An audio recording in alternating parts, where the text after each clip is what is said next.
Hey guys, in this video I want to talk about how to build wealth even on a low income. So if you are new to this channel, guys, my name is Susan Velez, and on this channel we talk about making money, saving money, investing money, and just getting smarter with our finances, especially if you are trying to catch up for retirement and you are late to getting started like me. So guys, if you have a low income and you don't think that you can create wealth, you're not alone. A lot of people, myself included, had the whole mindset that we couldn't create wealth because I wasn't making a lot of money. So as you know, I've told you and I've been open and honest, I'm late to saving for retirement. I didn't start saving for retirement until my mid 40s. And that's when I started investing and really started getting serious about retirement because I knew that it was coming. And if I didn't change my ways, nothing was going to improve. So I want to share with you guys how I've gone from zero saved in retirement in my mid 40s to over $168,000 today in just a short amount of time. And guys, I don't earn a lot of money. And right now, as you know, I've lost a lot of my income online. I'm working part-time at Home Depot and I don't earn a lot, but I want to share with you guys what I'm doing to still build wealth. And I think that the tips that I share with you guys are going to help anyone, whether you have a lot of income or you don't have a lot of income like me. These tips can be used by anybody, regardless of your income.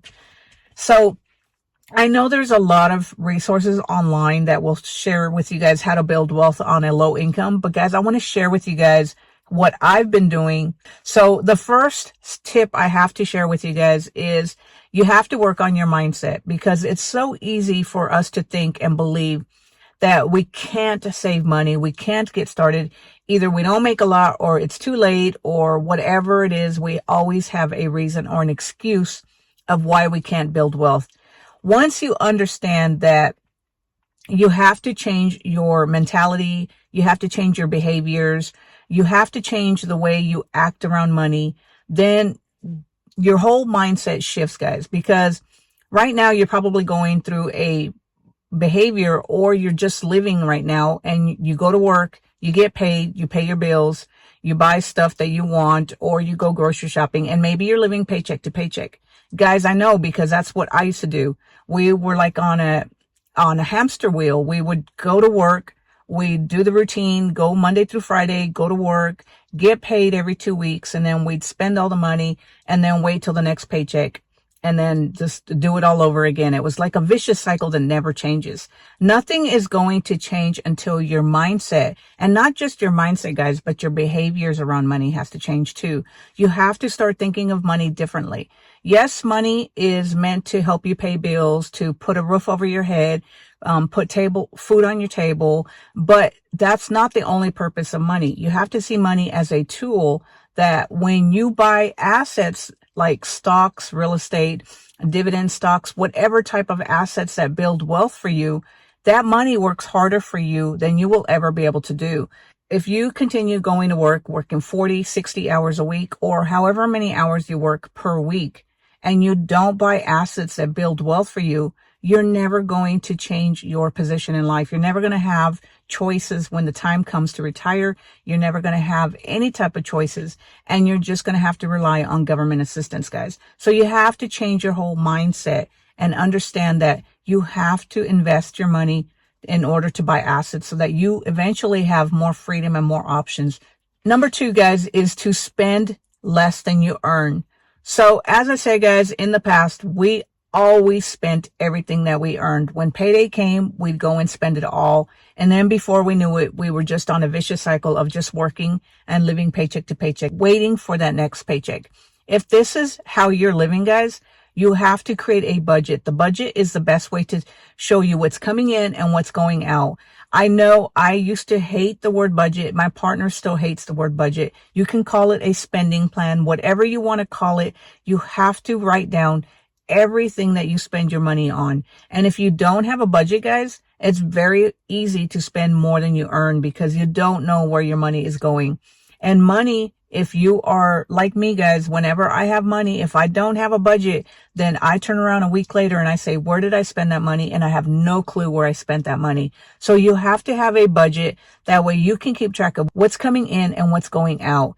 That way you can know what you have available to spend and where every penny is going. And that's the only way they're going to be able to live below your means, guys, because if you haven't been living by a budget and you've just been spending your money just willy-nilly, chances are you've been spending money on things you don't even know what you're spending on. And then once you get paid, guys, you don't even know where your money's going. Next thing you look at your bank account, then you have no money in it. And some of you guys might even be going into overdraft or spending more than you earn or charging more than you earn and then putting it on a credit card and then getting in debt. You can't do that. You have to know where every penny is going, and you have to learn how to spend less than you earn. And guys, there's nothing wrong with your bank account being empty at the end of the week or having just a few $100s or having just a couple of dollars in it, as long as you've been paying all your bills, paying for your investments or putting some money aside for your future self and putting money into your investments. And then at the end of the week, if you're broke, that's fine. Although I do recommend leaving a little bit of a cushion in your checking account so that you don't run the risk of going into overdraft or getting charged fees by your bank. Number 3, guys, is you have to learn how to invest. You have to get involved with the stock market. You have to buy real estate. You have to do something. You have to buy some type of assets that are going to grow your wealth. If you don't make any type of moves to buy investments or learn about investing and you're just working and saving your money in a regular savings account, chances are you're losing money, guys. You can't grow a lot of wealth by just having your money in a regular savings account. So first thing I recommend doing, guys, if you haven't started, is to open a high yield savings account. These are high yield savings accounts are available all over online. Most of them are completely online and they offer a lot better rates than typical banks. I recommend putting at least $1,000 in a high yield savings account. That way that is available for any type of emergencies that you have. And if an emergency should arise, you don't have to worry about breaking your budget or charging something and then getting charged these ridiculous interest rates because you're not able to pay it off by the end of the balance due date. So with $1,000 in your emergency fund, guys, at that point, once you have $1,000, at least $1,000, if you want to save more, that's fine.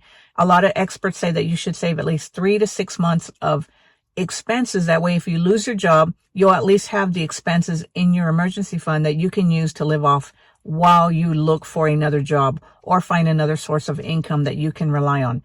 So once you have that money in your savings account, in your emergency fund, then at that point, you want to start investing. And I recommend investing in index funds, guys, because index funds are the safest type of investments for anybody just getting started. You don't have to worry about individual stocks. And if that individual stock goes under, you lose all your money. Once you become more familiar with investing in index funds and learning how the stock market works and how the brokerage accounts work, then at that point, if you want to play around with individual stocks, that's fine. I do a little bit of individual stocks, but guys, I am more of a fan of ETFs and index funds because I am a little older to the game, late to investing, and I don't want to lose all my money on just individual stocks. Although, guys, like I said, I do have some individual stocks. I don't see anything wrong with that as long as you're putting a lot of your money in index funds or ETFs. But whatever helps you sleep good at night, guys, that's your business, your money, and you do what's right for that. But you have to understand that the only way that you're going to be able to build wealth is to buy assets and invest in assets that create wealth while you're sleeping. Number 4, guys, is to increase your income. So if you are a low income earner and you don't have a lot to invest, there's nothing saying that you can't invest right now, guys. But you have to find ways to increase your income. Because one of the things that you have to understand is that if you are a low income earner and you're not finding ways to increase your income, it's going to be really hard to catch for retirement. It's going to be really hard to build wealth. I'm not saying you can't do it. I'm not saying don't get started. If all you can contribute is $5 and $10 a month, that's fine. That's better than nothing. But you have to understand that the only way that you're going to be able to really build wealth is to find ways to increase your income. Now, this can be through looking for overtime at your current job, finding a better position with a better job that has better benefits, better pay, or you can start a side hustle, or you can become a virtual assistant. There are tons of different ways that you can find ways to increase your income. Now, I'm not saying it's easy to go out and find a way to increase your income. I know that trying to increase your income can be challenging. It is. It's not as simple as a lot of people say. Whether you start a side gig or you start as a virtual assistant, there's skills that you have to learn. There's time. You have to give it time and commitment of your time. When you're not making money, you still have to get online or do whatever it is you need to do without earning a penny, especially with side gigs. So if you're trying to really increase your income quickly, the best thing you can do right now is see if your job offers any type of overtime that you can work. And if they give you extra hours, then I recommend picking up those extra hours. If they don't give you extra hours, maybe you want to go out and get a part-time job that you can work part-time when you get off your regular job. Or maybe you want to find another job that pays better than what you have while still holding on to your current job. That way you're not in limbo between jobs and not earning a paycheck. Guys, there's several things you can do to try to increase your income, but that's the best way that I recommend trying to increase your income, because that's one of the ways that I've been able to shovel money into my solo 401k, which is a self-employed 401k, is by having a side gig that earns me money. I don't spend any of my side gig money on anything. I put it all in a savings account. Well, now I'm putting it in T-bills so that it earns a little bit of interest before I have to pay taxes on it. And then anything that my CPA says that I can put into my solo 401k, I put into my solo 401k to help me catch up for retirement. Because unfortunately, with me being 50 years old or over 50, guys, I don't have a big time window to save and invest. If you're younger, you got more time to save and invest. But if you're older like me, guys, you're a Gen Xer, and your time window for saving and investing and compound interest is shrinking. So we have to find ways to increase our income so that we can shovel money into our retirement. So that way, when we get older, we can ensure that we will have some money that we can rely on, and we don't have to rely 100% on government assistance. So number 5, guys, this is totally different, but I have really been taking this to heart, because I think that in the long run, that if you learn how to take care of your health now while you're younger, you're not going to have to worry about going to the doctors all the time. You're not going to have to worry about paying for expensive prescriptions.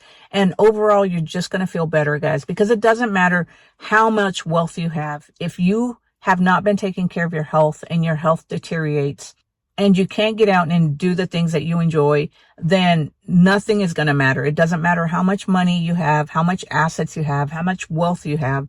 If you don't have your health, then nothing else matters.